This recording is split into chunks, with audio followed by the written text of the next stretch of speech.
ကိုသိန်းအောင်ပြန်ဝင်သွားတဲ့ညတခါအသက်ရှင်လွတ်လာနိုင်ခဲ့တဲ့နေရာကိုလူတစ်ယောက်ကဘာကြောင့်ကိုယ်တိုင်ရွေးပြီးပြန်ဝင်သွားမလဲကိုသိန်းအောင်ကတောကိုမကြောက်တော့လို့မဟုတ်ဘူးသူကမေးခွန်းတစ်ခုကိုမဖြေမချင်းမနေနိုင်တော့လို့ပြန်ဝင်ဖို့ဆုံးဖြတ်တဲ့အကြောင်းကိုသိန်းအောင်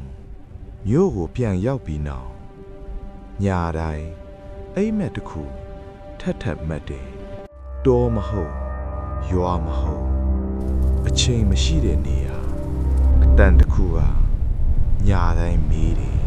မင်းဘာလို့ချင်းလဲအဲ့ဒီမေးခွန်းကိုမဖြေရင်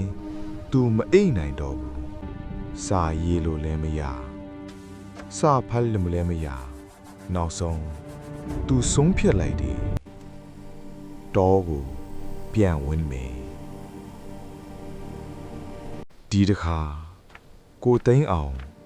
လမ်းမေးမသွားဘူးတောကသူ့ကိုယ်တိုင်လမ်းဖွင့်ပေးနေသလိုတောထဲဝင်သွားခြင်းအရင်လိုမကြောက်တော့ဘူးကြောက်เสียက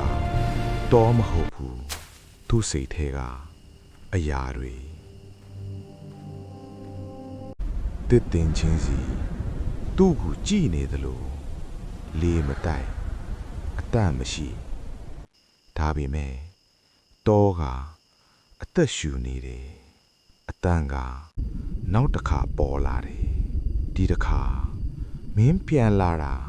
ဘာကြောင့်လဲကိုသိန်းအောင်တိတ်နေတယ်တောက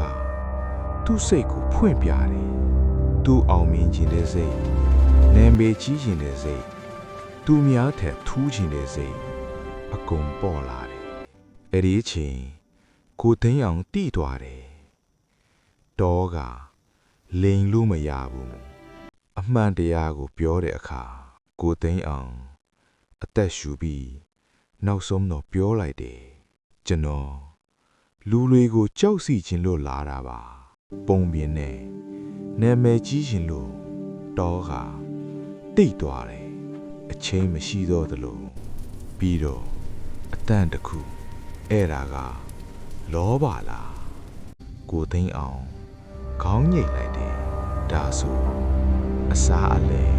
တစ်ခုပေးရမယ်ကိုသိန်းအောင်မမေးဘူး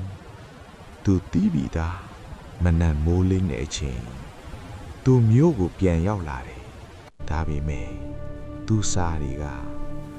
လူတွေကိုကြောက်စေတယ်အယမ်းဆွဲစေတယ်ဒါပေမဲ့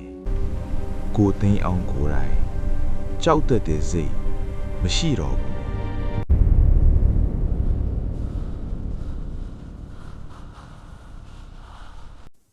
စာအောင်နောက်ဆုံးစာမျက်နှာမှာ